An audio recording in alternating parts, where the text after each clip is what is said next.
नमस्कार शेतकरी मित्रांनो, आज आपण ह्या पेरूच्या बागेमध्ये आहे आणि ह्या पेरूच्या बागेला प्रॉब्लेम काय आहे तर सगळी पानं बघा पिवळी पडलेली आहेत, लक्षात आलं का? आणि हा सगळ्या एरियामध्ये तुम्ही जर बघितला तर ह्या सगळ्या एरियामध्ये असं झालेलं आहे.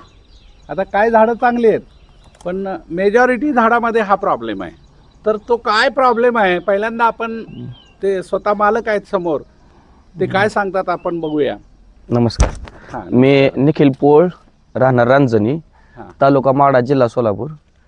तर ही झाड पिवळी पडली ते आम्हाला तर वाटतं निमॅटोड किंवा बुरशी आली मुळ्यांवरती, असं काय आम्हाला अजून समजलं नाही. हो, हां हां. पण हे किती दिवसापासून पिवळं पडलंय असं? शे साधारणतः एक दीड 2 महिने झालं. दीड दोन महिने. हो. आणि काय काय केला त्याला, औषधं काय वापरला? औषध निमॅटोड साठी पण भरपूर वापरली, पण काय त्याचा उपयोग फरक झाला पडला नाही. हो, रासायनिक म्हणजे वापरलं पण काय फरक पडला नाही. हां. नंतर तुमचं जैविकचं समजल्यानंतर तर आता आम्ही काय झालं, ह्यांना ज्यावेळी समजलं की बाबा हे दुरुस्त होऊ शकणार नाही आहे केमिकलमध्ये, त्यावेळी पहिल्यांदा ते सेंद्रियमध्ये आले आणि मग शेतामध्ये काय फरक पडलाय तर ते तुम्हाला इथं दिसेल. तर ही जी हे आहे हे पहिलं पिवळं आहे, तुम्हाला दिसतंय आतून हे सगळं पिवळं होतं ना. हो हो पिवळं होतं. ही नवीन सगळं नंतर पिवळं होतं तर ते आता हिरवं व्हायला लागले. आता ह्याने फक्त बाहेरच्या अल्ट्राशी चालू करून किती दिवस झाले?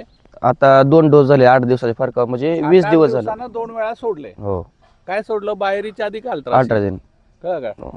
तर ह्यांना फक्त बाहेरीच्या अल्ट्राशी सोडले, 2च वेळा सोडले, तरी ह्या पिकामध्ये एवढा फरक आलाय. आणि माझ्या मते मॅक्झिमम 1 महिन्यामध्ये सगळा पेरू हिरवागार दिसेल. तर त्यावेळी पण तुम्ही काय करा, ज्यावेळी चेंज होईल त्यावेळी तुम्ही सांगा. आता काय होतंय, शेतकऱ्याला कळत नाही की काय व्हायला लागलंय, बरोबर मग ते जे सांगेल ते टाकत राहतात. तर त्याच्याऐवजी बाबा तुम्ही जर ऑर्गॅनिकमध्ये गेला, तुम्ही केमिकल काहीच वापरला नाही, तर हा प्रश्नच येणार नाही. हा प्रश्न 2 कारणाने येतो शेतकरी बंधूंनो. एक पहिली गोष्ट मुळकूज झाल्यामुळं. मुळकूज कशानं होतं तर फ्युजारियम नावाची बुरशी आहे किंवा अल्टरनेरिया, फायटोप्थोरा आहे, ह्याच्यामुळं मुळकूज होते. आणि दुसरा प्रॉब्लेम येतो निमॅटोडमुळं. ज्यावेळी तुम्ही बाहेरीच्या अल्ट्राशी सोडाल ते ह्या 2 गोष्टी जातील, जमीन भुसभुशीत होईल आणि मग पिकामध्ये फरक पडेल. फार कमी वेळात फरक पडतो. आता काय काय झाडं तर एवढी चांगली झालेत की तुम्हाला त्यात कुठेही फरक दिसत नाही, कुठेही तुम्हाला हे दिसत नाही, पिवळं दिसत नाही. लक्षात, ह्यात पिवळं होतं का? यात पिवळं होतं, पण आता पूर्ण जवळपास 80% बाग रिकवर झाली. 80% बाग झालाय. बरं, आता ह्याच्यावरनं तुम्हाला काय वाटतं किती दिवसात रिकवर होईल? आता असं बघून झालं साधारण अजून 2 डोस दिले तरी 15 दिवसात रिकवर होऊन जाईल. दिवसात recover होईल. आता हे बघा, ह्याला नुसतं हे झालं नाही, हे हिरवं झालं नाही, तर ह्याला एवढ्या फुटी आलेत, जेवढे डोळे असतील त्यातनं फुटी आलेत. हो, हे बघा तुम्हाला क्लिअर दिसतंय. ह्याला परत एक, वर दोन, हे पण तीन, आलं, 4 फळं पण वरती फळं लागली. पण आली.